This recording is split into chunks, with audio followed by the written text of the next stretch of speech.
All right. Okay. No, you won't. She can try. Oh. Car, made a bitch stop at your bitch. Big old watch in it, don't even TikTok.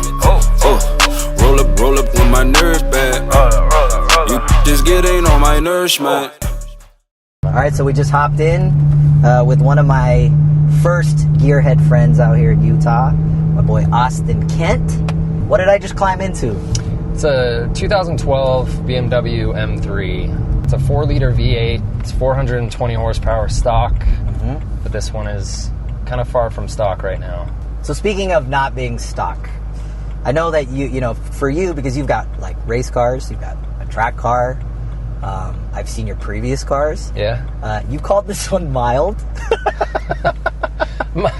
which I think is it's all in perspective. Yeah, I think. I mean, it's mildly modified from where I came from, I suppose. What are some of your notable modifications? Like, what are your favorites? Most notable would be the supercharger. So it's got a ESS 625 kit on it. It's a centrifugal supercharger. The 625 indicates horsepower. Okay. So it's technically 625 horsepower to the wheels. Or no, I'm sorry, to the crank. To the crank. Yeah. At Utah altitude, it's about 500 horsepower to the wheels. So that would be my favorite mod.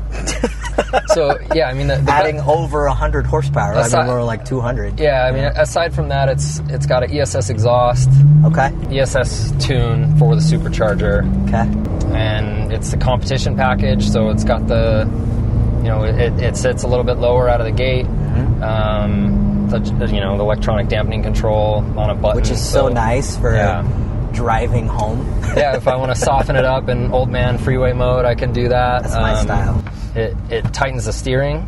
Yes. And it increases the throttle response, so it just gives it a bit sportier of a feel, I suppose. But well, the last time I sat in this was when you bought it. Yeah. And it did not have the supercharger, and I know you weren't even really getting it right there. Yeah. But I felt the difference. It was bone stock at the time, and it's still a blast. I mean, it's the only generation and the last generation that they did a normally aspirated V8.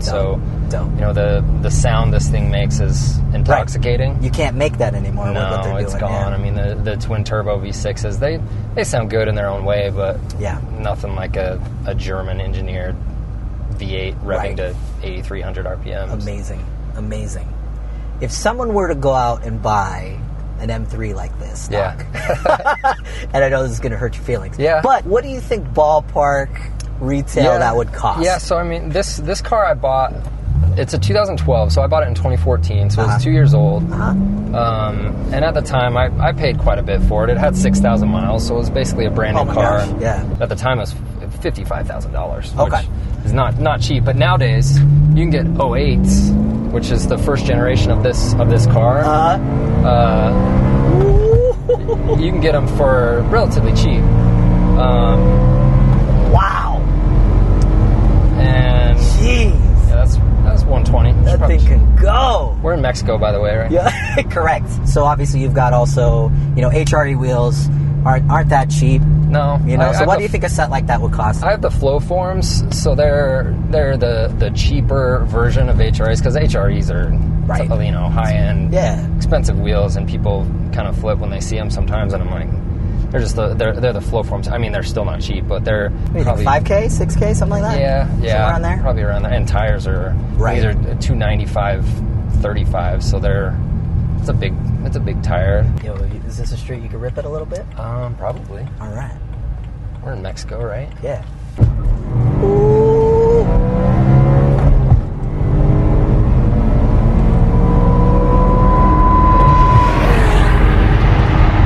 Wow. Rips up top, huh? Yeah, man. Third gear once you get into it. Yeah, third to fourth, this thing is gnarly. It's a much different sensation when you're a passenger, let me tell you. Well, the GoPro held at 140, so that's good. Oh, good. That's good. Kind of a cool story. Yeah. I've been a car guy, I would say, since I was, 14, 15 years old. Yeah. When I turned 16, I went out with a couple of my friends from high school to car dealerships, and the first place I wanted to go was BMW. I mean, I was always into Japanese cars. This was my first non-Japanese car that I had ever owned. Okay. But when I was 16, I went into a BMW dealership. The E46 M3 had just come out. This is 2001. Yeah. The E46 had just come out. I took the pamphlet, the booklet, and I kept it. I still have it. Do you? Yeah, I still have it. It's got a red E46 M3 on the front. And I said, I'm gonna own an M3 one day, and it was my dream car. Yeah. And so the first kind of legit opportunity I got to own an M3, I did it, and I love it, and I can't imagine not owning this car. And you got your dream car. Now I have 3 of them, unfortunately. Yeah. One of them's got to go. One of them's going. But it just kind of shows what you set your goals and you work hard. And, definitely. You know, you want to make bad decisions. Sure. But that's why we're friends, because that's what car guys do. You support each other's bad decisions. Yeah, we fend off the wives. Car made a bitch stop at your house. Big old watch and it don't even TikTok. Roll up when my nerves bad. You just getting on my nerves, man.